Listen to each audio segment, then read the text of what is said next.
Nous saluons dans le nom de Jésus de Nazareth. Nous avons cette lourde responsabilité en tant qu'homme de Dieu de vous éclairer, de vous orienter et de vous expliquer les situations et surtout la situation particulière de notre nation dans ces temps. Bien-aimés, nous allons faire une lecture dans le livre de Psaume 95. Allons acclamer l'Éternel, lancer une joyeuse clameur vers le rocher de notre salut. Allons devant de lui pour le célébrer avec des psaumes, lançons vers lui une joyeuse clameur, car l'Éternel est un grand Dieu. Je suis venu dire à la nation ivoirienne que le Dieu éternel est son Dieu.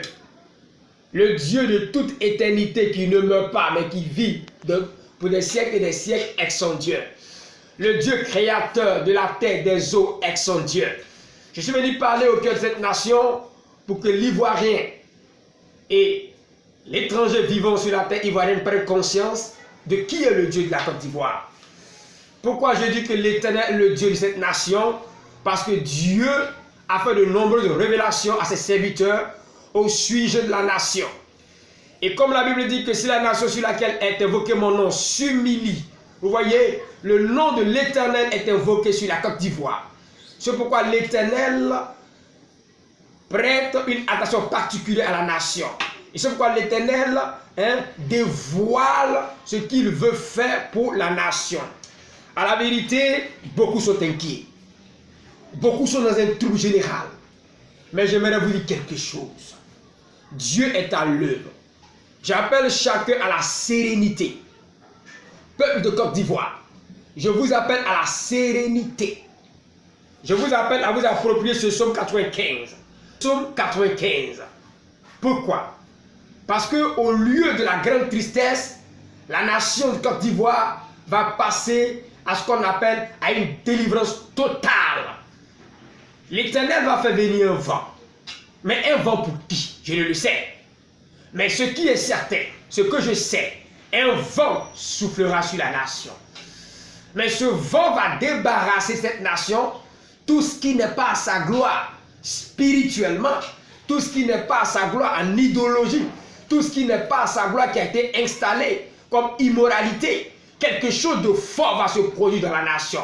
Mais quelque chose de fort qui va être profitable pour nous, habiter cette nation. Que nous soyons ivoiriens, que nous soyons étrangers, séjournant en Côte d'Ivoire. Le projet de Dieu est que la nation se porte de mieux en mieux et qu'elle se développe dans une politique saine, dans une politique pure, afin que chaque citoyen, afin que chaque étranger vivant sur la terre ivoirienne puisse prospérer. Donc Dieu a un projet de prospérité pour la Côte d'Ivoire. Mais pour que ce projet de prospérité arrive à l'accomplissement, il faille que ce vent-là souffle. Bien-aimé, de quel côté je serai quand le vent va souffler? Serai-je du côté du vent pour que le vent m'emporte? Serai-je couvert par le sang de Jésus? Serai-je dans une disposition où l'Éternel m'accueille favorablement? Il est temps que chacun d'entre nous commence à lever les mains vers le Dieu créateur. Parce que notre Dieu veut nous faire du bien et non du mal. J'appelle cette nation au calme, à la tranquillité. Que les cœurs ne se troublent point. Que les cœurs ne s'alarment point. Qu'aucune inquiétude ne soit dans les cœurs. Mais plutôt que les cœurs s'inquiètent. Ai-je honoré Dieu? Ai-je cherché Dieu? Car le temps de l'Éternel est arrivé pour la nation. Dieu va créer une situation afin que tout ce qui a été sémence négative soit débarrassé par ce violent vent. Tout ce qui n'est pas à sa gloire, il aura un nettoyage de la part de l'Éternel. Je ne parle pas de mort. Je ne parle pas de catastrophe. Mais je parle d'un doux vent.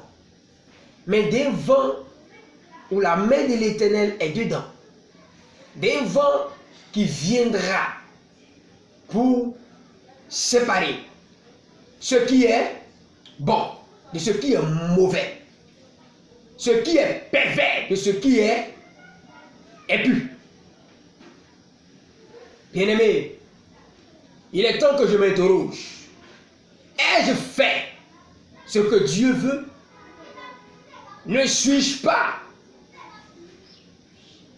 un ennemi de l'Éternel Dieu?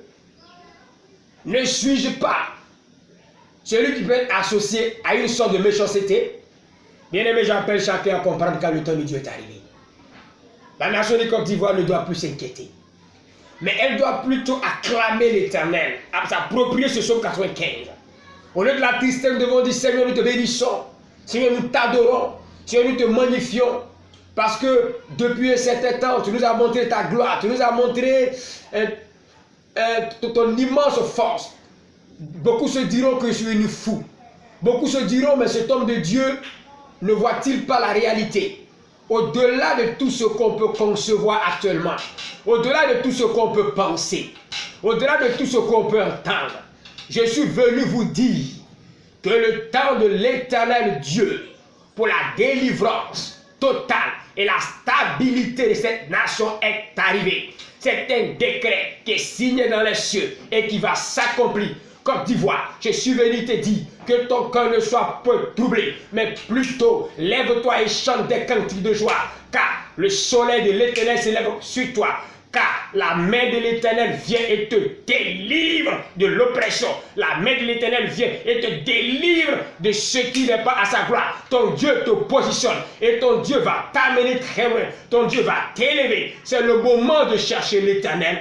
Bien-aimé, je vous en supplie, que chacun soit une position favorable. Que chacun soit une position favorable.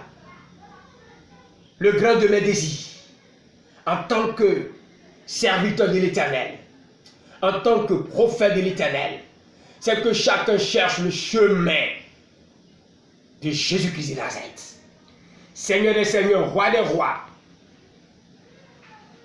maître incontestable, celui qui peut racheter nos âmes, quels que soient les événements qui vont nous arriver.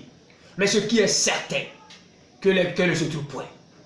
Il est l'heure de regarder à l'horizon et de voir la main de Dieu qui est en train de se positionner.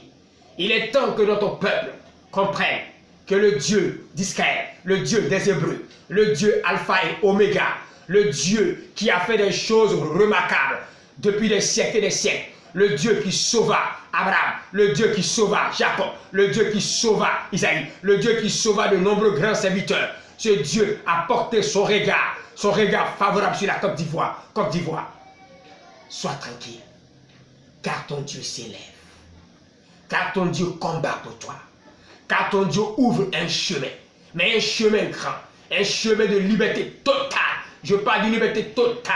Cette nation va passer à la phase de la grandeur, d'une grandeur que des personnes n'ont même pas imaginé, d'une grandeur qui va dépasser l'entendement de beaucoup de personnes, d'une grandeur, d'une gloire lumineuse, d'une gloire extraordinaire. Bien-aimés, je vous appelle à contempler l'Éternel.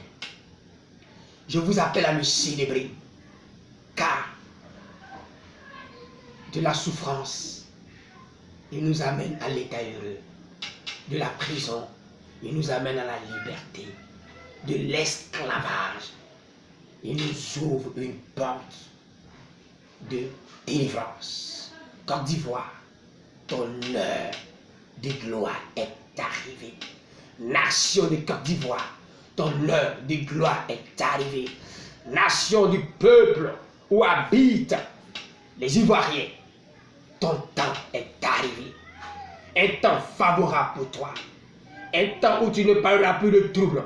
Un temps où tes inquiétudes cesseront. Un temps où tes pleurs, oui, s'arrêteront. Un temps où tu dois essuyer tes larmes. Car ton assiette a été volée.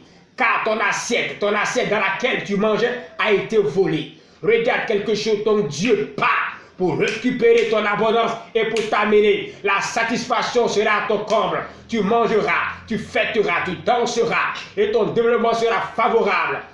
Côte d'Ivoire, sois sans inquiétude et regarde à l'horizon dont Dieu vient.